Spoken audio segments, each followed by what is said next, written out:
What's up, everyone? Today we're talking about macros and push-ups.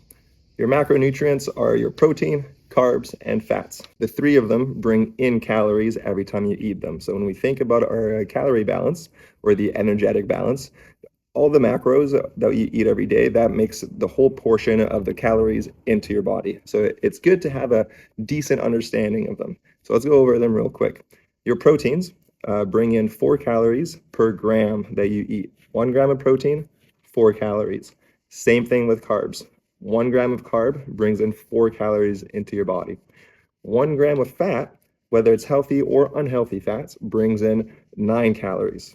So as you can see, the fats, you don't need to eat as much of them, but very high energetic value, which depending on the situation could be good or bad. For example, when I go hiking, I try to eat as much healthy fats as possible, just because it's a little bit lighter, a little bit more compact, and it's just great for any hiking or split boarding that I do. How much of these macros should you eat? Completely depends on your goals. Remember the PhD rule that we talked about in this video right here. As long as you're picking your ingredients from that rule, you know that you're eating healthy foods. After this, it depends on your goals. It's important to have enough protein. A good rule of thumb is 1.5 grams of protein per kilogram of body weight. Example, I weigh around 80 kilos. So that's 80 kilos times 1.5. That's 120 grams of protein per day. It's definitely on the lower side. So this, I don't think it's too low. I think I'm more around like 150 calories every day, but you'll know if you're not eating enough protein because your muscles are going to be sore. You're going to feel lethargic a little bit more. So play around with that amount and then go from there. The rest of the calories that you bring in can be from fats or carbs.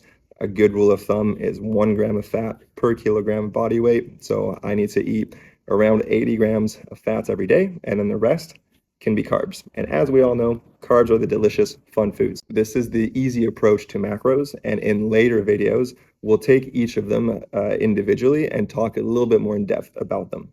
Now, let's take a look at push-ups. Okay, so you know that the different hand position influences which muscles are gonna work better.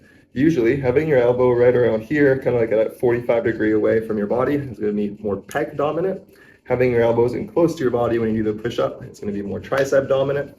And then having your elbows out wide is going to be more shoulder dominant. Now, remember that in all of these 3 variations, all of these muscles, they're all working. It's just one is going to be doing more work than others. Okay, so there's that. A couple tips to do better push-ups. Keeping your abs and your glutes engaged is going to go a long way. So for example, a common mistake I see right here, people do this.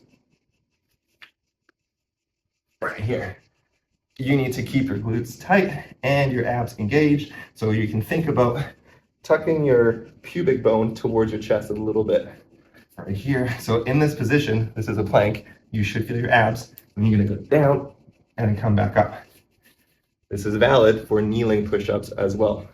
So kneeling push-ups are here, down, keep everything tight as you come back up.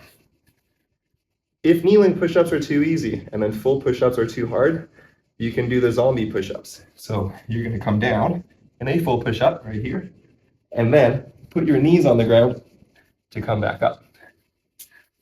All right, guys, enjoy the rest of your weekends. I'll see you on the mat for a workout.